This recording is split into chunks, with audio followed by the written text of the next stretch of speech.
নাসির বরাবরই অবহেলার পাত্র বাংলাদেশ দলে, কিন্তু বিপিএলের বাজারে তিনি কখনো অবহেলার পাত্র না। তাকে দলে পেতে মরিয়া দলগুলো।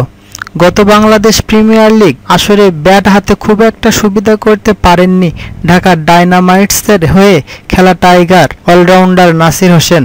তবে সেবার নামে প্রতি সুবিচার করতে পারেননি তিনি। 14 ম্যাচ খেলে মাত্র 195 রান সংগ্রহ করেছিলেন।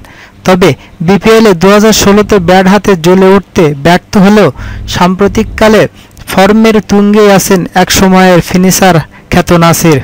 কিছুদিন আগে শেষ হওয়া ঢাকা প্রিমিয়ার লিগ আসরে মাত্র 8 ম্যাচে অবিশ্বাস্য 240 গড়ে 2টি শতক এবং 3টি অর্ধশতকে 480 রান সংগ্রহ করেছিলেন নাসির।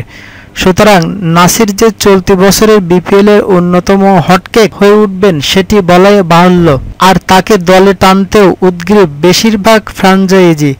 এই তালিকায় অবশ্য সবার উপরে আছে রংপুর রাইডার্স। টাইগার এই অলরাউন্ডারকে পেতে সর্বোচ্চ চেষ্টাই করবে তারা, এমনটাই জানিয়েছেন দলটির প্রধান নির্বাহী ইশতিয়াক সাদেক। নাসিরকে নেয়া প্রসঙ্গে তিনি 71 টিভিকে বলেন, নাসির হোসেনকে যদি নেয়ার সুযোগ থাকে তাহলে অবশ্যই আমরা তাকে নিব। রংপুরে ছেড়ে যেহেতু 100% আমরা তাকে নেয়ার চেষ্টা করব। বিপিএলের আগে অনেক হিসেব নিকেশ করে দল গোছানোর কাজ সম্পন্ন করতে চাইছে রংপুর। এক্ষেত্রে যারা টিম ম্যান হিসেবে খেলতে পারবে তাদেরকে বেশি প্রাধান্য দেবে তারা বলে জানিয়েছেন ইশতিয়াক। তিনি বলেছিলেন, আমরা ওভাবেই বেছে বেছে প্লেয়ার নিয়েছি যারা শৃঙ্খলাবদ্ধভাবে থাকে, যারা টিম ম্যান হিসেবে কাজ করবে।